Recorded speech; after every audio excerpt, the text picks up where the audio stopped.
우리 건보에 왜 가냐 아까 물어봤죠. 건보에 그렇게 왜 가시려고 하는 겁니까? 물어봤을 때 이제 개인적인 이유가 있긴 하겠지만 그런 이유를 자소서에 쓸 수 있습니까? 아니면 면접 때 얘기할 수 있습니까? 솔직하게 얘기하십시오. 면접 때 그렇게 하기도 하는데 그때야 뭐 솔직하게 얘기를 해도 되지만 처음부터 이걸 강조할 수는 없다. 그래서 전반적으로 그래도 건보에 가든 아니면 어느 기업에 가든 내가 그래도 꼭 어필해야 될 거는 저는 이렇게 깊이 생각했습니다. 이게 느껴져야 돼. 무조건. 자소서든 면접이든. 근데 그걸 서류 단계부터 그걸 생각할 시간이 많이 없거든요. 난 해야 될 게 많으니까. 지금 그래도 생각을 해보십시오. 근데 단순히 개인적인 사유, 물론 좋아요. 지역 내 순환 근무가 좋아서요. 네임밸류가 좋아서요. 뭐 다양한 이유가 있어요. 남자친구가 강제로 죽였어요. 그런 분도 있고요. 집에 빨리 결혼하라고 하는데 이게 꼭 필요해요. 그런 분도 계시고요. 하지만 그래도 개인적인 사유보다는 그래도 공익적인 관점으로 생각하셔야 돼요.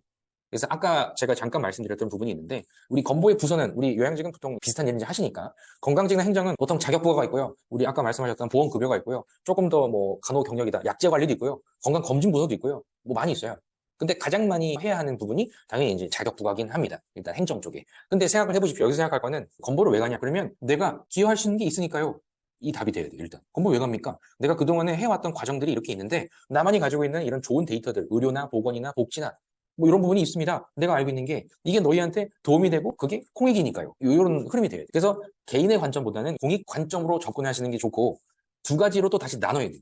그 첫 번째는 내가 건보에 갔을 때 어디에 놓여져 있는 게 가장 너네들한테 좋을까? 이렇게 생각하셔야 돼요. 그런 관점이라고 하면은 내가 오랫동안 이런 사람들을 많이 보았어요. 그래서 이런 부분들을 실제 어떻게 활용할게요. 이런 나의 활용도 있죠. 활용도. 그런 부분을 정하시는 게 첫 번째. 나를 어디에다가 넣어 두신다고 하면 너희 조직에 충분히 좋을걸요? 그 조직이 가고자 하는 그런 방향에 더 뭔가 가속화가 될걸요? 이런 것들. 그런 기준으로 보았을 때가 보험급여입니까? 산정특례. 이런 부분을 많이 보았습니다. 뭐 등등등등 있을 거예요. 그래서 그런 근거가 있어야 되긴 하는데, 그래서 생각을 이제 이런 쪽으로 많이 하시는데, 보통 이제 건강직이다 하는 분들이 많이 생각하는 게 건강직이니까. 그렇게 많이 접근을 합니다. 보통 그 우리 평균적으로 보았을 때 건강직을 지원하시는 분들은 대부분 그렇게 생각을 많이 하십니다. 근데 이제 생각하실 부분은 당연히 나를 활용하라라고 하면 당연히 건강과 관련된 쪽으로 하시는 게 좋고요. 그쪽에 갔을 때 아까 말씀드렸던 건강 증진 계획이 있어야 돼요. 추상적인 것 말고 디테일적으로 60세 이상의 어떤 직군에 있는 대상자들은 다음과 같은 게 약하기 때문에 어떤 식으로 이런 부분의 디테일들, 그런 계획이 있어야만 근거로 쓸 수가 있다. 그리고 이런 부분 나를 활용하라 해서 나의 관점이고요. 이제 두 번째, 기업의 관점으로 보셔야 돼요. 기업의. 지금 당장의 건보는 어디에 가장 인력이 많이 필요할까? 이거 보셔야 되거든요. 이런 부분을 봤을 때 두 가지를 이제 각각 나눠서 해야 될 텐데, 이제 그런 부분들이 있다면 어디가 민원이 가장 많을까요? 검진도 많을 거고, 근데 전반적으로 그래도 굵직굵직한 계속 지금 뭔가 뉴스에도 나오고 사람들의 입방아에 오르락내리락 하는 건보료가 있겠죠. 그래서 부가 쪽이 당연히 돼야 되고요. 징수 쪽이 될 수밖에 없어요. 그 중에 하나는 이제 피부양자 탈락 이슈가 있거든요. 피부양자 탈락을 했다라고 하는 거는 돈이 많은 사람들이 막 얘기를 많이 할 것 같아요. 내가 지금 이렇게 해서 얼마나 나왔는지를 아냐? 나는 왜 100만 원을 내냐? 이런 거에 항의가 많을 것 같습니까? 아니면 왜 지난달에 비해서 5천 원이 올랐습니까? 이런 게 많을 것 같습니까? 뭐가 많을 것 같습니까? 후자가 훨씬 많아요. 그리고 뭔가 설명을 하기도 잘 알아들 것 같은 사람이 있고 못 알아들을 것 같은 사람이 있잖아요. 보통 그래서 생활 수준 자체가 좀 어려운 분들이 계속 전화를 많이 하고 하소연을 하고 내 얘기를 들어주십시오 이런 얘기를 합니다. 실제로. 그래서 민원 응대를 어차피 하실 걸 감안하시고 가는 거 아니에요. 자격부가 가게 되면 이제 거의 밑바닥까지 가신 분들을 만나게 될 수밖에 없어요. 그런 분들은 5천 원이 뭡니까? 100원 올라도 전화합니다. 100원. 그럼 내가 설명해야 돼. 그 설명을 잘 알아들 것 같아요? 못 알아듣거든요. 이런 상황이 실제로 있습니다. 그래서 중요한 부분은 일단 행정직으로 갔을 때 어떤 민원의 어떤 강도나 아니면 민원이 많이 발생하거나 그런 게 어디가 있는지를 알고 저는 여기에 가서 어떤 식으로 제가 가지고 있는 이런 점들을 이렇게 활용하겠습니다. 이렇게 해서 민원 해결 쪽으로 어쩔 수 없이 갈 수밖에 없어요. 이 건강 이쪽으로 간다는 거는 좋은 거 하려고 하는 거고, 본인이 편한 거 하려고 하는 거고, 이렇게 볼 수도 있거든요. 그래서 어려운 것을 그냥 정면 돌파하셔라.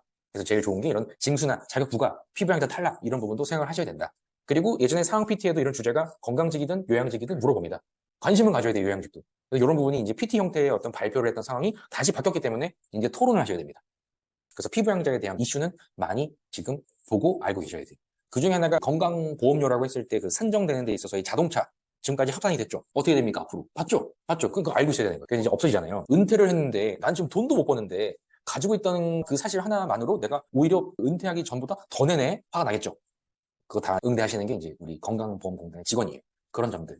그리고 은퇴를 했는데 연금을 이제 받았는데 그것도 포함되다 보니 돈을 많이 내래. 이런 것들. 이런 부분이 이제 강성 민원들이 이제 있긴 하죠. 그래서 그런 민원이 어디가 많이 있는지를 보셔야 되기 때문에 저는 다음과 같은 우리 조직에서의 민원의 어떤 강도가 가장 높은 곳에 정면 돌파를 하고 싶습니다가 있어야 돼요. 싫더라도 있어야 돼요. 그래서 나를 활용하세요라는 관점의 지원 사유, 가서 계획 이게 있어야 되는 게 하나가 있고요. 하지만 지금 기준에서는 이런 게 많기 때문에 전 여기에 있습니다. 이런 부분을 두 가지 관점으로 생각하셔야 돼요. 객관화를 해서 나의 활용도가 가장 큰 부서화해야 할 일, 이런 부분을 생각하시고 그쪽에서 이슈를 묶어놓으면 돼요. 이슈. 뭐 건보는 좀 덜한데 우리 건강보험공단의 최근 이슈는 뭐가 있다고 보셨습니까? 이거 묻더라도 생각하셔야 돼요. 아, 내가 잘할 수 있는 거와 너네가 필요한 거. 두 가지 나눠서 어디를 가자. 이걸 정하셔야 돼요. 아무렇게나 그냥 생각하시는 게 아니라. 그래서 그런 부분을 하셔야 되기 때문에 객관을 하셔서 내가 가장 필요한 부서는 여기고 해야 할 일은 요것이다. 이런 부분이 있고 우리 조직이 가장 지금 현재 이슈가 상당히 크기 때문에 지원 인력으로서 가서 내가 이런 부분을 돕겠습니다. 이런 쪽에 두 가지가 있어야 흐름에 맞춰서 얘기할 수 있습니다. 그래서 그게 중요해요. 그런 부분들이 중요하니까 건보를 왜 가는지를 한번 생각해 보시고 정리할 필요는 있습니다. 이게 일단 설정이 돼야 나중에 뭐 면접을 당장 본다 하든 아니면 또 자소서에 그런 내용도 녹여낼 수 있거든요. 한 줄이라도. 아니면 소제목이라도 그걸 녹여낼 수 있거든요. 그래서 자소서에 질문이 실제로 물어보는 경우도 이제 좀 있기 때문에 자소서가 면접의 첫 인상이거든요. 그래서 생각을 해보시는 게 좋다.